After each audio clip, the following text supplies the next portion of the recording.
En el estudio esta noche del capítulo 10 de Nehemías, y hemos estado ya por varias semanas, por lo menos 10 o por ahí, viendo un capítulo por semana, los miércoles. Son 13 el total del libro de Nehemías, así que nos quedan unos 4, el de hoy y 3 más. Y el capítulo 10 es la firma. Se trata de una firma que ponen aquellos que han hecho un compromiso y hacen un documento. Podríamos hacer una pequeña revisión a lo que hemos visto en las últimas 2 semanas, porque desde el capítulo 8 se les leyó la ley, Esdras encontró el libro, probablemente Deuteronomio, donde estaban los mandamientos y las fiestas de guardar y todo esto. Dice que ellos lloraron y al recordar, ¿verdad?, que Dios les había dado promesas y que ellos eran el pueblo escogido del Señor. Y después de que oyeron la palabra, Esdras, ¿se acuerda que el escriba se la leyó todo el día, a mediodía, estuvo lee y lee? Y ellos oyeron que todo esto era para ellos, se les había olvidado, habían abandonado tanto la palabra, que lloraron al darse cuenta que Dios tenía planes para ellos, ¿verdad? En el capítulo 9 los vemos llorando, ¿verdad? Orando, y dice que estaban en ayuno, se echaron ceniza o tierra en la cabeza en señal de que se arrepentían, y los levitas, los sacerdotes, les hacen un recuento histórico. ¿Se acuerdan la semana pasada, capítulo 9? Les hacen un recuento de la historia de todo Israel, del pueblo de Dios, y les habla desde Abraham, ¿verdad? Cómo Dios lo llamó, y cómo cada vez que Dios les bendecía, ellos eran rebeldes, ¿verdad? Y Dios permitió muchas cosas, que fueran ellos esclavizados, llevados en cautiverio, pero confiaban siempre que Dios tenía siempre una esperanza, ¿verdad? Si ellos se arrepentían, ¿qué sucedía? Dios los volvía a recoger, y esa es la esperanza que siempre tenemos, ¿verdad? Ellos le dicen: tú eres lento para la ira, pero, ¿verdad? ¿Grande en qué? En misericordia, que no guarda el rencor para siempre, el Señor. Y ellos conocieron a ese Dios, ¿verdad? Entonces, capítulo 8 fue el escuchar la palabra, meditar en ella, la entendieron. Dice que desde el que tenía entendimiento, niños, ¿verdad? Y estuvieron por horas ahí oyendo y oyendo. Y después, ahí un reconocimiento de sus errores, confesión, ¿verdad? Y ellos escuchan y lloran, pero tremendamente, ¿verdad?, al oír todo eso, porque se habían olvidado. Entonces el capítulo 10 es consolidar lo que Dios estaba haciendo. Acuérdese que no sabemos nada, casi no sabemos nada de Nehemías, ni en el capítulo 8, ni en el capítulo 9, porque él no era sacerdote, él era un gobernador, era un hombre de política y administración. Entonces él supo ponerse a un lado para que Esdras, que sí era un levita, tomara la dirección de todo esto, porque era espiritual. Él había terminado la parte de construcción de los muros y eso, les hizo a un lado, y Esdras es el que toma. Entonces, este capítulo 10 es que una vez que hay una renovación tanto en el área material como los muros y demás, y también luego una renovación espiritual, reconocimiento del pecado y confesión, y ahora tiene que consolidarse esto, hacer algo sólido para que no volvieran ellos a apartarse del Señor y olvidarse de los pactos.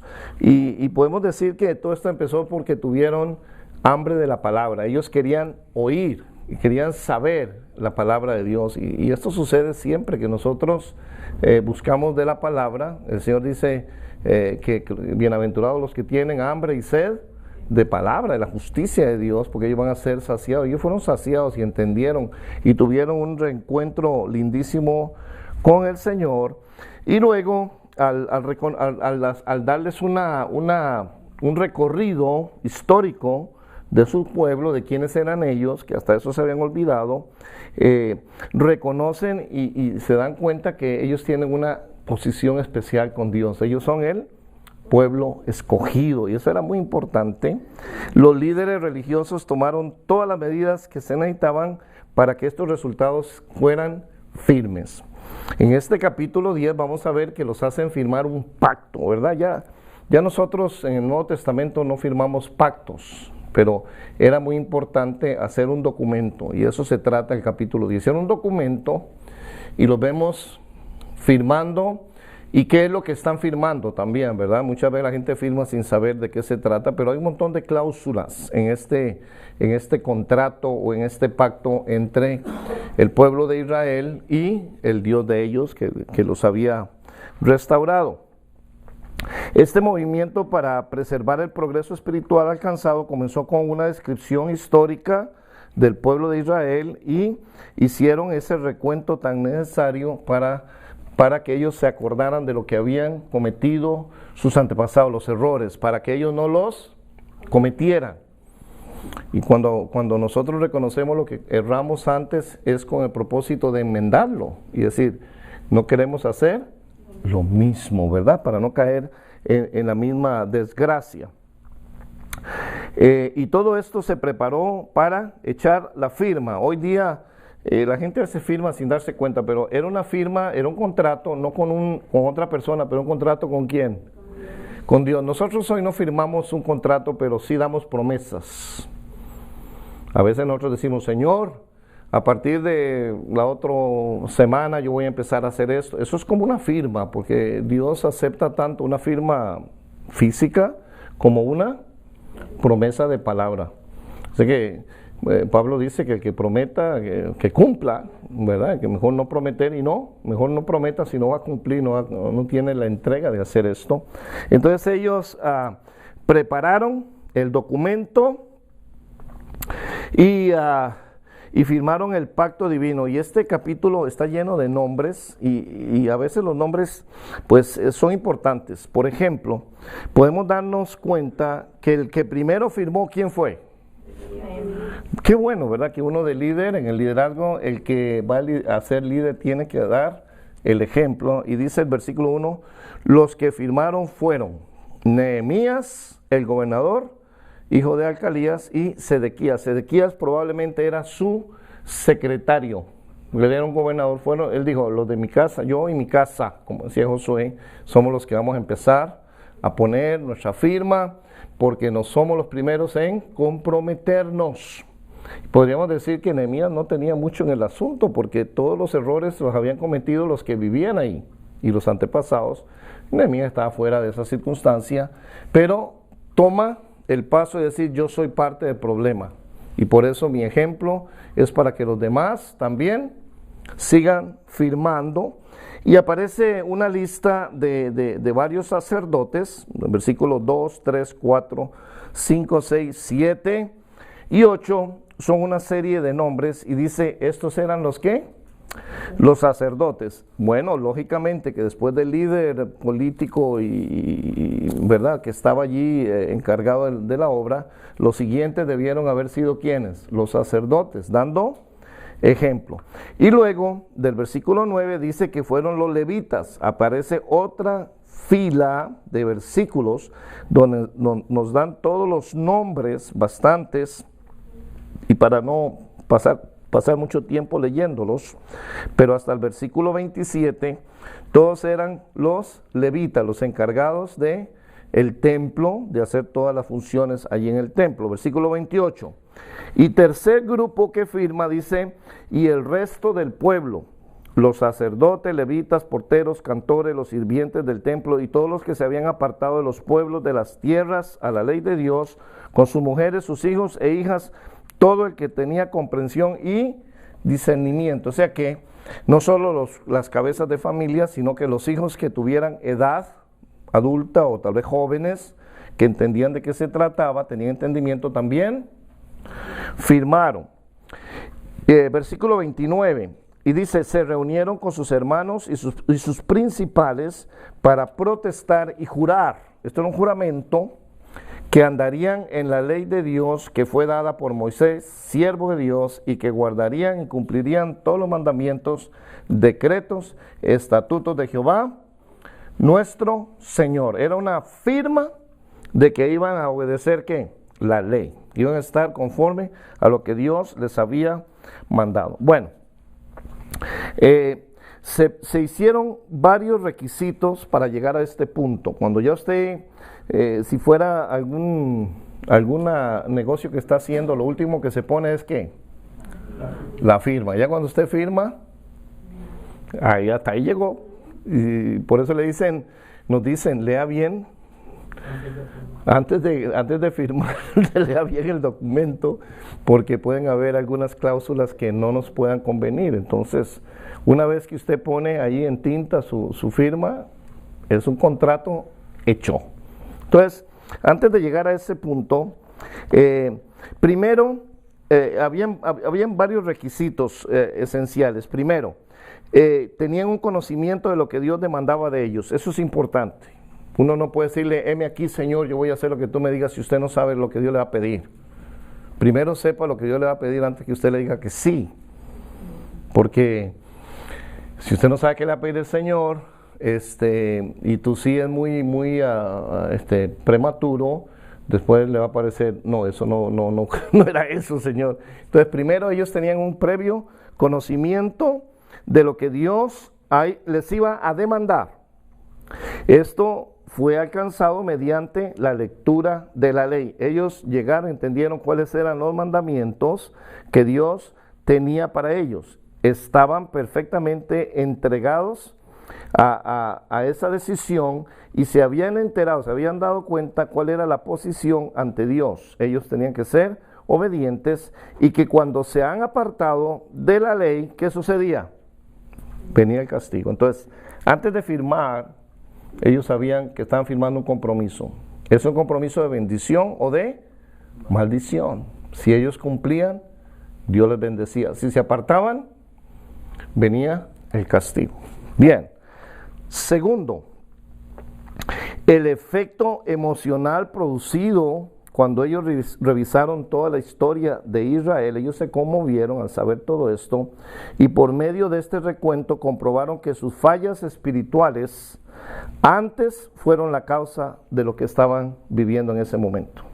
Dijeron, bueno, cuando nuestros antepasados, nuestros papás hicieron lo malo, aquí vino la consecuencia y la estamos viviendo hoy. Era lógico que la acción de ellos traía una consecuencia fatal, terrible. Sin embargo, a pesar del castigo de Dios, pudieron comprender que el amor de Dios aún los amparaba y los protegía. Y eso es igual, Dios no ha cambiado. Dios tiene con nosotros un pacto. Y nosotros le hemos dicho al Señor que sí, le vamos a amar y le vamos a seguir, le vamos a obedecer. Y nosotros sabemos que cuando somos obedientes, ¿qué viene? Bendición. Cuando nos apartamos, puede venir el castigo. Pero ¿sabe qué? Aún allí, en medio del castigo, sabemos que Dios es un Dios ¿de qué? De misericordia, de perdón. Y que Dios es un Dios que restaura. Y los israelitas sabían eso, y dice, bueno, nos ha ido mal algunas veces, pero Dios siempre dejó una puerta abierta para que cuando volvíamos, Él nos recibía nuevamente y nos protegía y nos amparaba. También habían confesado sus pecados y ahora deseaban confirmar ese deseo que había en su corazón de entregarse al Señor. Por esto deciden entrar en un pacto con un Dios que ha sabido ser siempre fiel a sus promesas. La Biblia dice que aunque nosotros somos infieles, Él permanece fiel.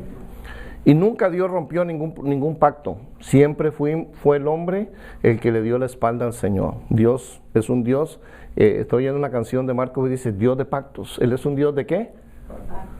Y también nosotros le decimos, bueno, nosotros no somos del Antiguo Testamento y no estamos en el pacto de ellos, pero nosotros sí estamos en un pacto. El pacto en la gracia, un pacto de la gracia, y es un pacto de sangre. Y también Dios tiene un pacto con nosotros. El día que nosotros le dijimos, sí Señor, yo quiero servirte y sálvame, y hacemos un compromiso, es tan válido como un pacto escrito, ¿verdad? Queda allí en la memoria de Dios. Entonces también estamos en un pacto. Entonces notamos lo primero, Nehemías dando el ejemplo, firma.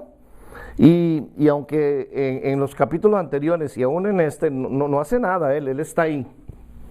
Qué bueno que cada uno sepa su posición, ¿verdad? Cuando nos toca actuar, es nuestra parte y a veces hay que hacerse a un lado cuando no es nuestro negocio. Y Dios aquí, en la mía, un hombre sabio, dice, yo voy a firmar, eso sí voy a hacer, mire, voy a firmar como ejemplo. Y luego se retrae nuevamente porque su trabajo no es en el área espiritual, ¿verdad? Y él había asumido esta posición secundaria durante ese avivamiento. Él estaba ahí participando, pero no era líder en ese momento. Ahora da este paso y deja ejemplo para que los demás lo sigan. El próximo en firmar es Sedequías, que creemos que tal vez era un secretario que Nehemías le dijo, bueno, tú, yo y luego tú, y luego los sacerdotes, y luego los levitas, y luego las cabezas de familia. ¿Qué quiere decir las cabezas de familia? Los principales, los más viejitos, los abuelos, ¿verdad? Los patriarcas de cada familia, ellos en representación ¿de quién?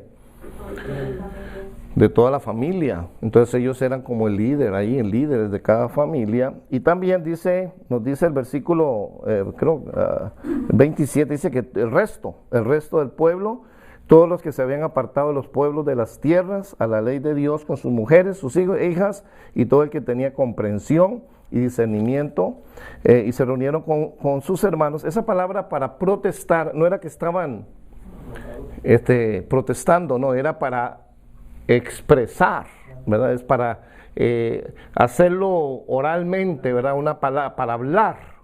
La palabra Reina Valera nos dice protestar. No están protestando porque estaban de acuerdo, ¿sí o no? Por eso están firmando, están en un acuerdo. Dice, y jurar que andarían en la ley de Dios y que guardarían y cumplirían todos los mandamientos, decretos y estatutos que de Jehová nuestro Dios, dice el versículo 28 y 29, y ellos firmaron. Ahora, ahí llegamos hasta ese punto, el versículo 29, y entonces empieza ahora una decisión de lo que ellos se están comprometiendo. Esto es parte del pacto. ¿Qué es lo que van a hacer? Porque al poner la firma, están diciendo, nosotros vamos a cumplir las siguientes, ¿cómo se diría? Cláusulas, son cláusulas o requisitos de este pacto. Y eran todas las cosas que ellos habían dejado de hacer, que habían abandonado. Por eso el pacto es una renovación de su relación con Dios y el cumplimiento de una serie de deberes y obligaciones que tenían ellos, ¿verdad? Esto era, sin lugar a dudas, un paso hacia adelante para lograr que viniese sobre ellos toda la bendición y lo que se había logrado fuera sólido. Es de fundamental importancia que el pacto se firmara. ¿Por qué? Bueno, hoy día a veces la gente dice, bueno, la Biblia dice que no jure, no hay que jurar, ¿verdad? ¿Sí he oído eso? Dice, no jure, no jure.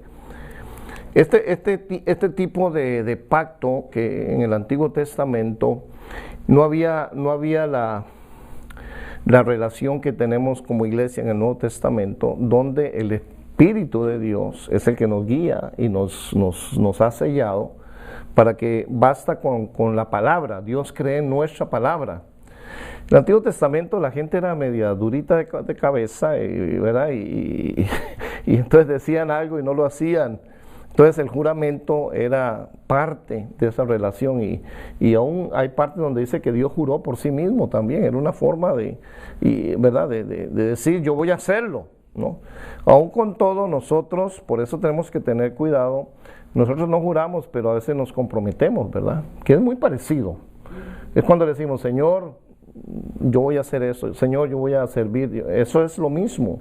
Claro que no usamos la palabra yo juro, ¿verdad? No usamos, porque decimos que, ¿verdad? Es un poco diferente en el nuevo pacto, pero tan atrapados quedamos en un compromiso con Dios cuando decimos que vamos a hacerle algo por el Señor, como si lo hubiéramos jurado, igual. Entonces, en ese sentido, tenemos que tener sabiduría si nos comprometemos para servirle al Señor. Entonces, era la obligación de ellos, ¿verdad? Seguir el fundamento de lo que habían confesado y habían comprometido su palabra delante del Señor, ¿verdad? Y querían cumplir esos mandamientos. Y vea lo que dice.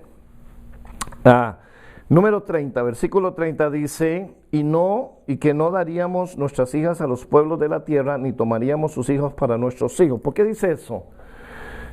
Si nos acordamos, como en el capítulo 6, ¿verdad? Y 7, cuando Nehemías hizo un censo de los que habían venido con Zorobabel, ¿qué encontró? Que se habían mezclado de los israelitas con pueblos extranjeros, y les dijo que los tenía que sacar, porque había contaminación. No solo, a veces tenemos que entender dos cosas, no era solo racial, pero era lo que contraían ellos contraían un compromiso de idolatría con pueblos paganos. No era, uno a veces piensa, Dios, qué malo, ¿verdad? Porque las echó a las pobres mujeres. Era lo que contaminaban, lo que contaminaba a ellos era no solo en el área, digamos, racial, no era que Dios no permitía eso, era la consecuencia de la contaminación espiritual, más que todo. Y era que estos extranjeros traían sus propias imágenes, sus propios ídolos, y hacían tropezar a Israel. Y de repente los israelitas se dan cuenta que estaban cometiendo un pecado terrible de idolatría. Entonces empezaba una gran contaminación, y así empezaba a contaminarse todo el pueblo por medio de idolatría.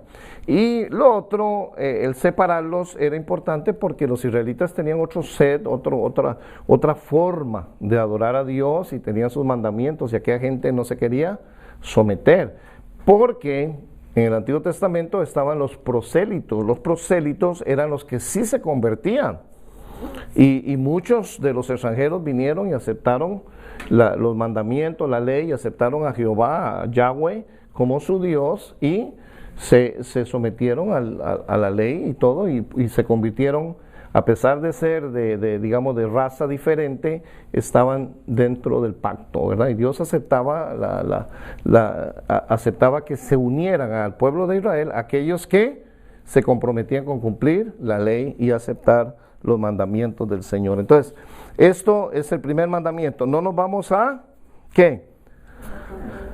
Mezclar. Eso fue un gran problema anteriormente.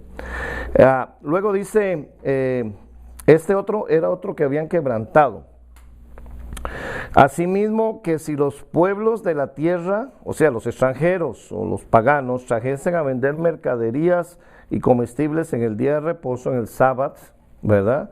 Nada tomaríamos de ellos en ese día, ni en otro día santificado, cualquier día de fiesta, de guardar. Ellos no iban a hacer comercio porque era en el día que Dios había mandado no hacer ningún trabajo. Y que el año séptimo dejaríamos descansar la tierra y remitiríamos toda deuda. Esto era una ley que Dios había puesto una ley porque había gente que no podía pagar o tenía que vender sus propiedades o darlas en empeño, y cada 6 años, solo por 6 años usted podía apoderarse de alguna propiedad de otro.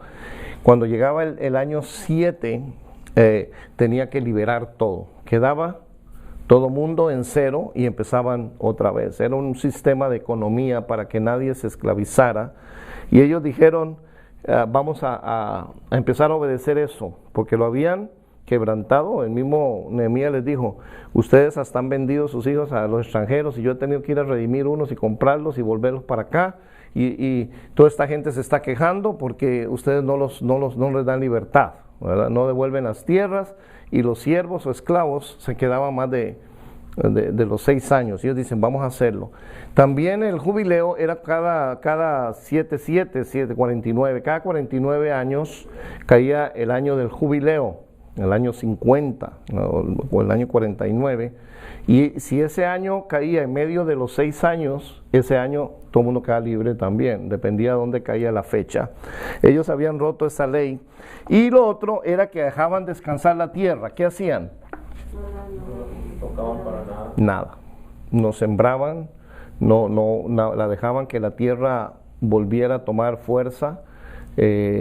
Muchas veces en este año del séptimo año dejaban que la gente de necesidad, lo que naciera allí, el fruto que de todas maneras algunas plantas producían, quedaba para ¿quiénes?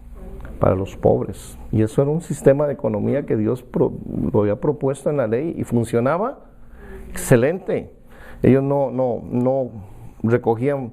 Por eso durante los 6 años era años de guardar, para el 7º dejar todo descansar. Y también remitir las deudas se volvían en 0. Sería bueno hoy día, pero eso no sucede. Bueno. 32 dice, nos impusimos además por ley el cargo de contribuir cada año con la 3ª parte de un ciclo para la obra de la casa de nuestro Dios. Tenían el proyecto pro templo.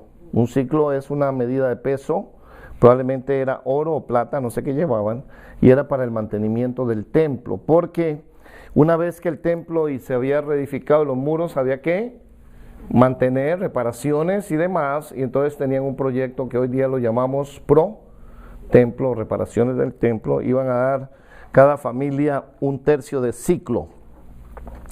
También para el pan de la proposición y para la ofrenda continua, para el holocausto continuo, los días de reposo, las lunas nuevas, las festividades, y para las cosas santificadas y los sacrificios de expiación por el pecado de Israel, y para todo el servicio de la casa de nuestro Dios. Cosa que habían abandonado, la habían dejado y no habían mantenido las ofrendas. Esto era todo lo necesario para que hubieran holocaustos. Ellos llevaban sus primicias, por ejemplo, ¿verdad? ¿Se acuerdan las primicias que eran? Los primeros animalitos que nacían en ese año, las primeras plantas, la primera cosecha que recogían, y eso se llevaba al templo, se llamaban primicias, y ellos estaban muy conscientes de esa necesidad, ¿ok? Dijeron, vamos a retomar eso para todas las festividades. Dice, echamos también suerte los sacerdotes, los levitas y el pueblo acerca de la ofrenda de la leña, para traerla a la casa de nuestro Dios, según las casas de nuestros padres, en los tiempos determinados de cada año, para quemar sobre el altar de Jehová nuestro Dios, como está escrito en la ley. Y si usted se acuerda, este era el altar de bronce, donde se mantenía el fuego constantemente, y ahí llegaban los israelitas y traían sus ofrendas, holocaustos se llama, o sea, eran quemados en este altar. Entonces le tocó por suerte cada familia llevar la carga de leña para que no faltara el fuego.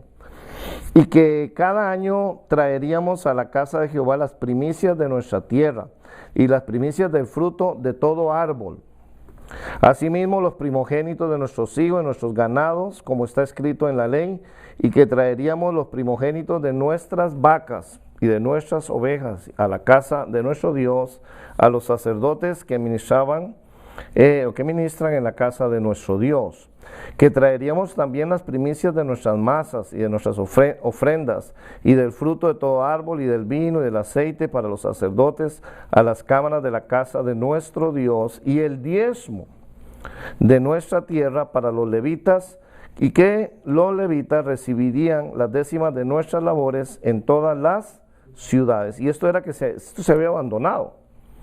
¿Qué pasó cuando el pueblo, el resto de las tribus no llevaban el diezmo a los levitas? ¿Qué hacían los levitas? Pues se tenían que irse a trabajar porque tenían esposas y tenían hijos y había que darles de comer, y ellos eran la tribu escogida, ¿verdad?, de Aarón, para que ellos sirvieran exclusivamente en el templo. Pero al haber un abandono del sostén económico de los levitas, de los sacerdotes, pues ellos ¿qué iban a hacer? Dejar el sacerdocio, abandonar el trabajo en el templo, ya no servían, y se iban, para peores, se iban a emplear, porque en el repartimiento de tierras ellos no recibieron heredad. ¿Usted acuerda cuando hicieron la repartición, Josué? A los levitas no les tocó nada, porque el trabajo de las otras tribus y su obligación era el sostenimiento de ellos siempre, para siempre. Cuando se abandonaba esta obligación, pues los pobres levitas no veían del aire, ¿no? Tenían que irse a ver cómo sobrevivir, y eso afectaba directamente el servicio en el templo, y se abandonaba todo el trabajo de holocaustos y quemar el incienso y llevar la leña y todo lo que ellos tenían que hacer. Y 38, y que estaría el sacerdote hijo de Aarón, de la descendencia de los levitas, cuando los levitas recibiesen el diezmo. O sea que habían allí los sacerdotes porque eso era ley. Y que los levitas llevarían el diezmo del diezmo a la casa de nuestro Dios, a las cámaras de la casa, a la casa del tesoro. O sea que el diezmo del diezmo era lo que ellos recibían, sacaban una décima y la dejaban para el templo. Los levitas también diezman o diezmaban, ¿verdad? ¿Quiere decir que los pastores también diezman? Sí. Claro, claro que sí. Nadie está exento. La diferencia era que los levitas recibían el diezmo de las tribus y vivían de ello, pero de lo que recibían sacaban un 10 del 10. O sea que ellos recibían un 100% y daban también una décima parte para el templo y todo el mantenimiento del templo. Entonces, ahí había un orden de economía muy bien formado por el Señor.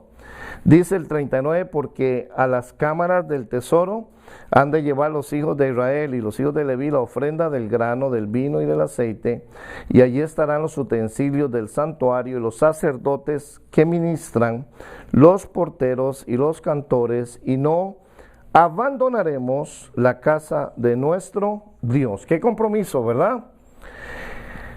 ¿Qué cree usted que sí lo cumplirían hasta históricamente siempre Israel se volvía para atrás?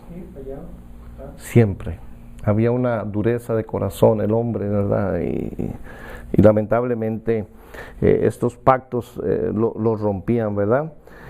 Vamos a ver que ellos decidieron 4 cosas, las vamos a analizar rápidamente. Abstenerse del tipo de matrimonio mixto, la número 1, y esto era con el fin de que no se mezclaran entre pueblos paganos y no menospreciaran las cosas sagradas, ¿verdad? Y bueno, en el Nuevo Testamento también Pablo es el que dice, ¿no? que no se junte en yugo desigual, ¿verdad? Y eso no es racial, eso es que un creyente no debería casarse con una persona que no está en el Señor. ¿Por qué? Porque como un yugo, ¿verdad? ¿Verdad? No jalan igual. El uno sigue buscando al Señor y el otro lo está tratando de apartar, ¿verdad? Más si es un idólatra. Entonces, a final de cuentas, ¿qué le sucede al cristiano? Muchas veces se va detrás del idólatra y es muy triste. Y esto es la misma, esto no ha cambiado. Bueno, los muchachos jóvenes también tienen que tener sabiduría de cómo escogen su cónyuge y que tengan una unidad de pensamiento y de espiritualidad, ¿no? Que también tengan la fe en el Señor, y a ver si les va un poco mejor, pero a veces con un impío la cosa no trabaja muy bien. Y finalmente, las diferencias religiosas han tenido como consecuencia una educación diferente de los hijos. Esto es un problemón. No sé si usted ha conocido alguna familia, hay cristianos que hasta se han casado con musulmanes.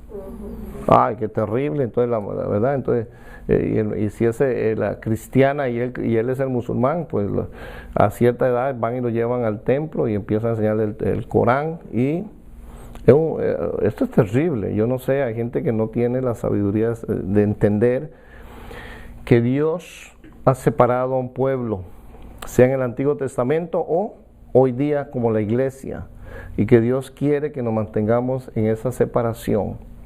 Algunas mujeres dicen, no, yo me caso con él, así yo después lo traigo al Señor, después lo convierto, dicen algunas.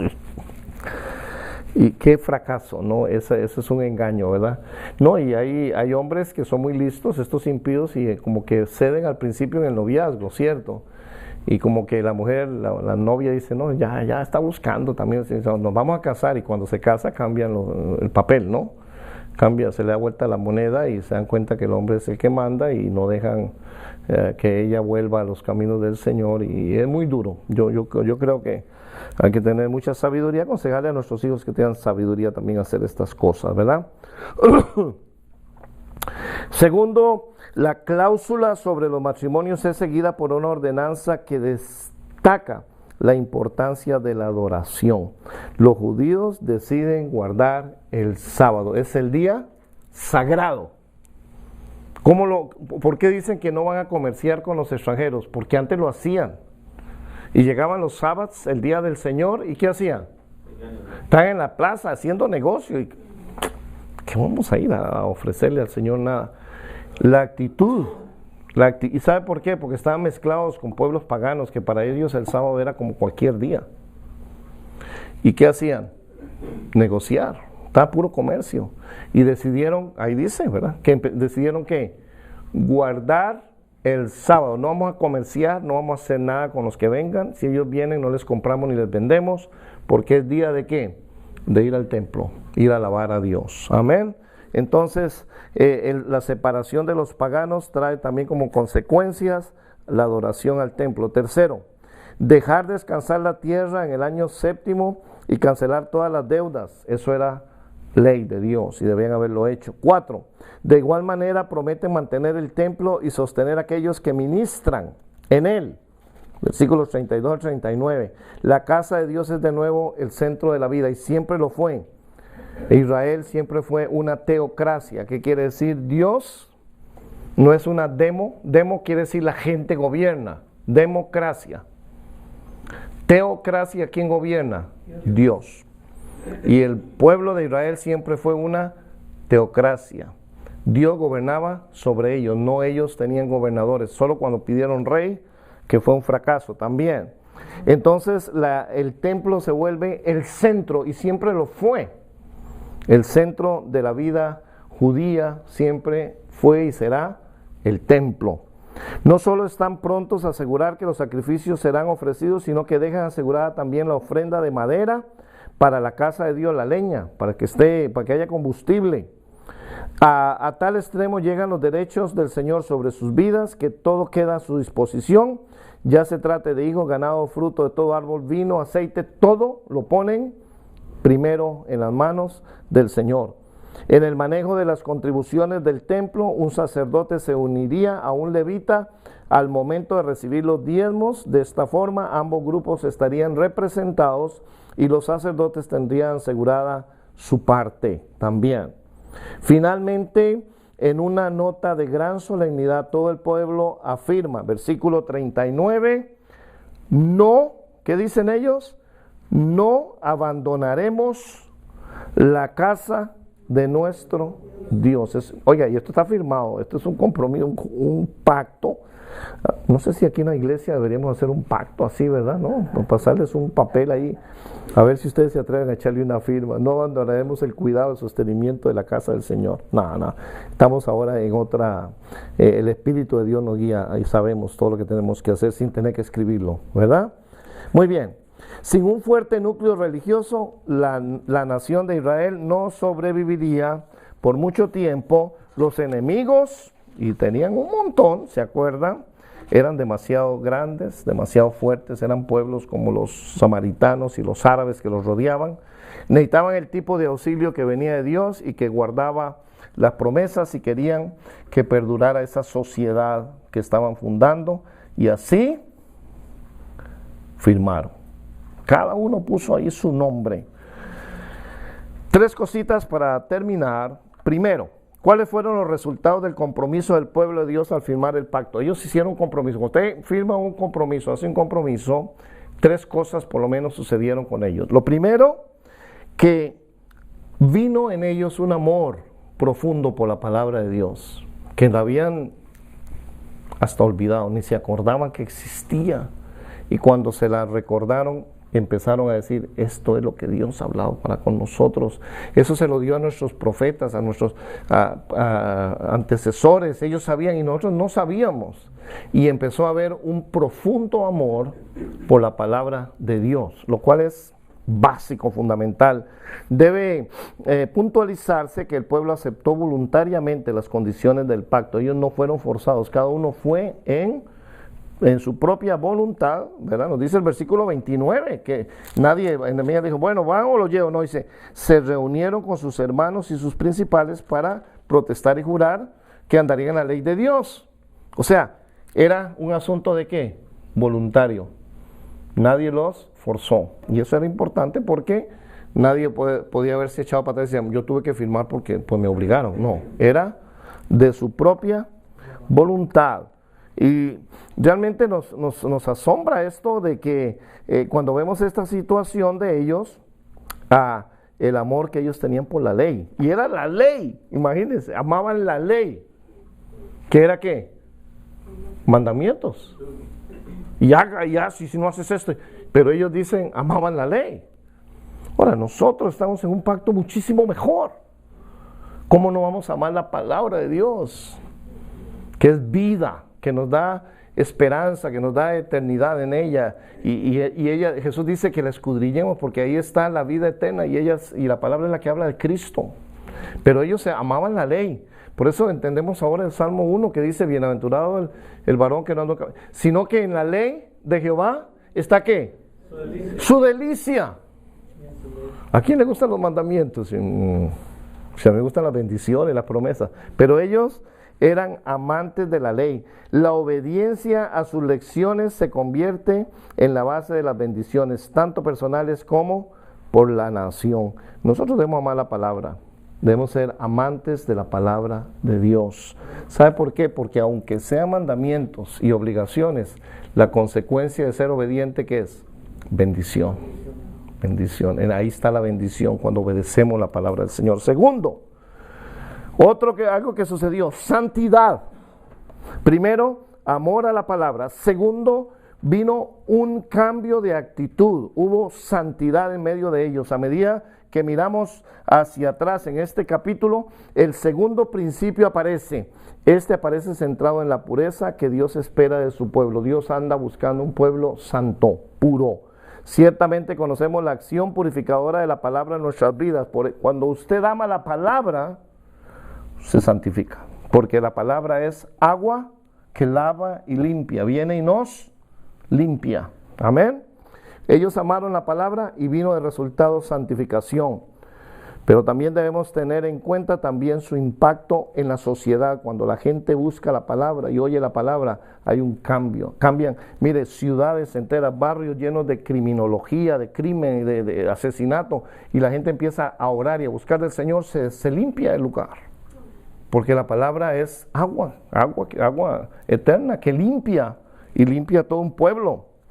En respuesta a la palabra divina, los judíos tuvieron buen cuidado de separarse de todos los idólatras. Dijeron, no más, no nos mezclamos ya más.